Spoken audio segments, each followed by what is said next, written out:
दोस्तों इंजीनियरिंग के दौरान एक टॉपिक में आपने जरूर पढ़ा होगा कि दो सपोर्ट होते हैं और उस सपोर्ट में एक स्पान होता है और उस स्पान पे एक यूडियल लोड आता है और एक पॉइंट लोड एक्ट करता है। लेकिन क्या आपने प्रैक्टिकली वो देखा कि किस तरह से ये दिखता है हमें? आइए आज के इस वीडियो में मैं आपको समझाऊंगा ये पूरा का पूरा प्रैक्टिकल इंप्लीमेंटेशन जो हमने अपने बुक में पढ़ा है। आज देखेंगे हम साइट पर।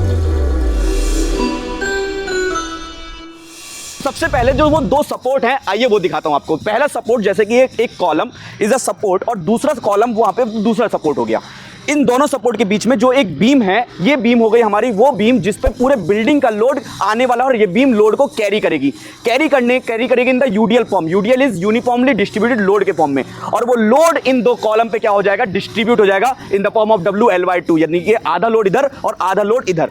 इस तरह के बीम को बोला जाता है प्राइमरी बीम, यानी कि ऐसे बीम जो दोनों एंड से कॉलम से कनेक्ट होते हैं। फिर उसके बाद यहां पर जो बीम आपको दिख रही है प्राइमरी बीम, इसके साथ में एक बीम कनेक्ट हुई जो कि यहां पर बीम टू बीम कनेक्ट है, यानी कि इस बीम का लोड किस पे आएगा, इस वाले बीम पे आएगा। यानी कि वही स्पान उस पे आ गया एक पॉइंट लोड इस बीम के फॉर्म में, यानी कि ये बीम का लोड आया इस वाले बीम के ऊपर और ये बीम लोड का क्या करेगी, कैरी करेगी। मतलब कि जब स्ट्रक्चर इंजीनियर इस वाले बीम को डिजाइन कर रहा होगा तो ध्यान देगा कि इस बीम पर जो लोड आ रहा है ऊपर से वो भी होगा, लेकिन साथ में उस बीम से जितना लोड आएगा उसको भी ये वाला बीम लोड को कैरी करने वाली है। तो ऐसे बीम को कहा जाता है सेकेंडरी बीम, क्योंकि इनके बीम के बाद में कॉलम कनेक्ट नहीं है। तो ये जो पॉइंट लोड वाला जो कॉन्सेप्ट हमने अभी तक बुक में देखा था वो कुछ इस तरह से लाया करता है। अब देखिए, जब भी आप बीम को बंद करते हैं यानी कि बीम के एंड पोर्शन पे पहुंचते हैं तो यहां पर ये जो बार दिख रही है, जो यहां पर एल बना है, इसे बोलते हैं हम लोग डेवलपमेंट लेंथ, यानी कि ऐसी लेंथ जो लास्ट में जाकर बीम या कॉलम में जाकर अटैच होती है और लोड को ट्रांसफर करने में मदद करती है। तो मेरा सवाल है आप लोगों से, कमेंट बॉक्स में आप मुझे बताओ, बीम में डेवलपमेंट लेंथ प्रोवाइड करते हैं तो इसका कितना भी डेवलपमेंट लेंथ होना चाहिए, आप लोग मुझे कमेंट बॉक्स में जरूर बताइए। अब उसके बाद आप लोग देखिए कि जो कॉलम प्रोवाइड किया गया है ये सब स्ट्रक्चर तक का कॉलम, और उसके बाद यहाँ पर बीम प्रोवाइड किया। ये जो बीम है ये है ग्राउंड बीम, क्योंकि ये ग्राउंड पे प्रोवाइड है। और ग्राउंड बीम के जस्ट नीचे आप देख रहे हैं एक ब्रिकवर्क है। This brickwork is known as one line brickwork, यानी कि एक सिंगल लाइन का ब्रिकवर्क इसलिए प्रोवाइड किया गया है जिससे ग्राउंड बीम को एक स्टेबल बेस मिल पाए और साथ में सॉइल और ग्राउंड बीम के बीच में एक गैप बन पाए।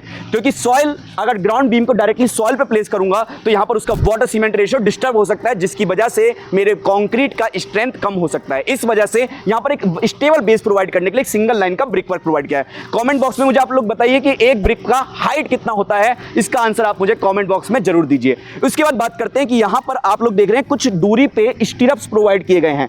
ये जो स्टीरअप्स या रिंग्स जो होते हैं, इसका काम होता है हमारी जो बार हैं, ये जो मेन बार प्रोवाइड किए गए हैं, इन मेन बार को होल्ड करने का, यानी कि किसी भी तरह से लोड आए तो ये मेन बार डिस्टर्ब ना हो, मेन बार खुले ना, तो उनको रोकने का काम होता है किसका, ये स्टीरअप्स का। स्टीरअप का डाया 8 mm का जनरली प्रोवाइड करते हैं। इसका स्पेसिंग एज पर ड्राइंग, जितना ड्राइंग में दिया गया है, चाहे 130 mm सेंटर टू सेंटर या 150 mm सेंटर टू सेंटर, इसका मतलब स्टीरअप के बार के सेंटर से दूसरे स्टीरअप के बार का सेंटर का डिस्टेंस जो होगा वो हमारे स्टीरअप का ड्राइंग में मेंशन होगा, वही आपको साइट पे एग्जीक्यूट कराना है। एक और इंपॉर्टेंट बात इस वाले प्रोजेक्ट में और कॉलम में आपको एक चीज देखेगी कि कॉलम की जो बार्स हैं वो अलग अलग हाइट पे कटा हुआ है। ये अलग अलग हाइट पे काटने का मेन मकसद होता है कॉलम में सही ओवरलैप का प्रोवाइड कर पाना, यानी कि जब कॉलम में अलग से स्टील बार ऊपर लगाई जाएंगी तो उनका ओवरलैप हो जाए। यदि सेम लेवल पे कट होते हैं तो उसके कारण यहां पर अलग अलग टाइप के क्रैक्स देखने को मिलते हैं, यानी कि इसके कारण हमारे बिल्डिंग में कॉलम को फेल होने के चांसेस बढ़ जाते हैं, जिसकी वजह से आपको अलग अलग हाइट पे ओवरलैप प्रोवाइड करना चाहिए। लगभग 1 मीटर का डिस्टेंस तो आपको रखना चाहिए और एज पर ड्राइंग नीड आपको इस बात का ध्यान रखना चाहिए। तो आज के इस वीडियो में हमने देखा दो कॉलम है, उन दो कॉलम के बीच में एक स्पान है, उस पर यूडियल लोड आ रहा है और साथ में यहां पर एक पॉइंट लोड की फॉर्म में एक बीम एक्ट कर रही है जो कि आ रही है किस पर, यूडियल पर लोड, इस वाले स्पान पर लोड लगा रही है। तो इस स्ट्रक्चर को हम जो देखा अभी, तो पॉइंट लोड का ध्यान देना बहुत ज्यादा जरूरी हो जाता है किसी भी स्ट्रक्चर में। और आप सीखना चाहते हैं मुझसे तो 9111001234 पे कॉल करें। इंडिया के इन सभी लोकेशंस पर ब्रांचेस अवेलेबल है जहां पर आपको ट्रेनिंग करवाई जा रही है। ट्रेनिंग करने के लिए मेरी टीम से बात करिए। नेक्स्ट बैच कब से चालू हो रहा है वो आपको पूरा डिटेल से बताएंगे। कोर्स का ब्राउचर मैंने डिस्क्रिप्शन में दे दिया है, आप लोग डाउनलोड कर सकते हैं। कोई और टॉपिक जो आप मुझसे सीखना चाहते हैं साइट पर, कमेंट बॉक्स में कमेंट कीजिए प्लीज। मिलते हैं नेक्स्ट वीडियो में, तब तक के लिए जय हिंद जय भारत।